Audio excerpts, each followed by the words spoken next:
ನಿಮ್ಮ ಮೇಲೆ ತುಂಬಾ ಜವಾಬ್ದಾರಿ ಇದೆ. ದಯವಿಟ್ಟು ಇನ್ನಾದ್ರೂ ಸೀರಿಯಸ್ ಆಗ್ರಿ. ಇಲ್ಲಿ ತನಕ ಸೀರಿಯಸ್ ಇದ್ದಿದ್ದಿಲ್ಲ ಅಂತ ಅನಿಸ್ತದೆ ನನಗೆ. ಯಾಕಂದ್ರೆ BA ಹುಡುಗರು ಇನ್ನೂ ಸಣ್ಣ ಮಕ್ಕಳ ತರಾನೇ ವರ್ತನೆ ಇರೋದನ್ನ ನಾನು ಗಮನಿಸಿದ್ದೀನಿ. ಈಗ ಸೆಕೆಂಡ್ ಇಯರ್ ಇರುವವರಂತೂ ಇನ್ನೂ ಸೀರಿಯಸ್ ಆಗಬೇಕು. ಫೈನಲ್ ಇಯರ್ ಇದ್ದವರನ್ನ ನೀವು ಗಮನಿಸಿ ಅವ್ರು ಎಷ್ಟು ಬದಲಾಗಿದ್ದಾರೆ ಅನ್ನೋದನ್ನ. ಅದಕ್ಕೆ ಸಾಕ್ಷಿ BA ವಿಭಾಗಕ್ಕೆ ಬೆಸ್ಟ್ ಬಾಯ್ ಅಂತ ಅವಾರ್ಡ್ ಬಂದಿದೆ. ಆ ತರದಲ್ಲಿ ನೀವು ನಂತರದ ವರ್ಷದಲ್ಲಿಯೂ ಕೂಡ ಆ ಅವಾರ್ಡ್ ಅನ್ನ BA ಕಲಾ ವಿಭಾಗಕ್ಕೆ ಬರುವ ರೀತಿಯಲ್ಲಿ ನಿಮ್ಮ ವರ್ತನೆ, ನಿಮ್ಮ ನಡೆ ನೋಡಿ ಒಂದು ಸಾಧನೆ ಇರಲಿ ಅಂತ ನಾನು ಆಶಿಸ್ತೀನಿ.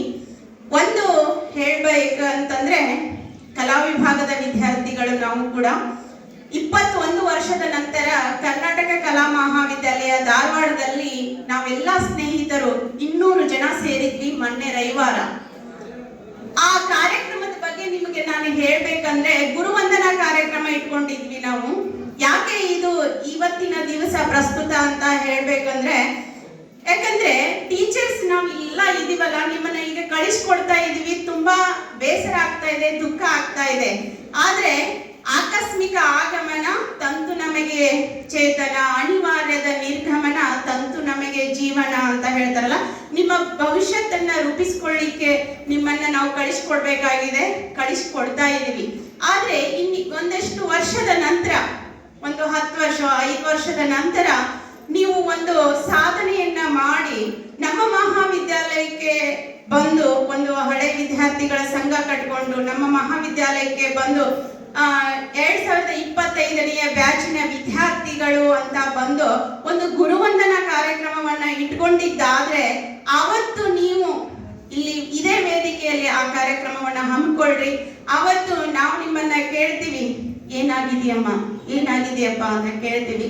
ಮೊನ್ನೆ ನಮಗೆ 200 ಜನ ನಾವು ಸಹಪಾಠಿಗಳು ಸೇರಿದ್ವಲ್ಲ, ನಮ್ಮ ಟೀಚರ್ಸ್ಗೆ ಎಂತ ಖುಷಿ ಅಂದ್ರೆ ಅವ್ರ ಜೀವನದಲ್ಲಿ ಅಷ್ಟು ಸಂಭ್ರಮಿಸಿದ ಕ್ಷಣಗಳೇ ಇದ್ದಿದ್ದಿಲ್ಲ ಅಂತೆ.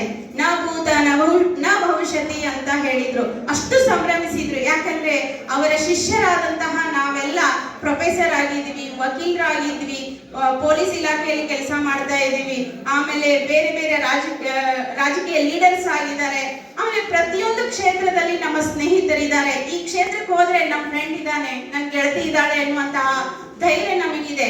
ಆ ತರದಲ್ಲಿ ನೀವು ಬೆಳೀರಿ ಅಂತ ನಾನು ಬಯಸ್ತೀನಿ. ಮುಂದೊಂದು ದಿನ ನೀವೆಲ್ಲ ನಮ್ಮನ್ನ ಕರೀತೀರಿ, ನಿಮ್ಮ ಸಾಧನೆಯನ್ನ ನಮ್ಮ ಮುಂದೆ ಪ್ರದರ್ಶನ ಮಾಡ್ತೀರಿ ಅಂತ ನಾನು ಮಾತು ಕೊಡ್ತೀರಲ್ಲ, ಮಾಡ್ತೀರಲ್ಲ. ಆ ತರದಲ್ಲಿ ನೀವು ಸಾಧಕರಾಗ್ರಿ ಅಂತ ಆಶಿಸ್ತಾ, ಕುವೆಂಪು ಅವರು ಹೇಳ್ತಾರೆ, ಯಾವ ಕಾಲದ ಶಾಸ್ತ್ರ ಏನು ಹೇಳಿದರೇನು, ಹೃದಯದನಿಗೂ ಮಿಗಿಲು ಶಾಸ್ತ್ರವಿರುವುದೇ ಅಂತ.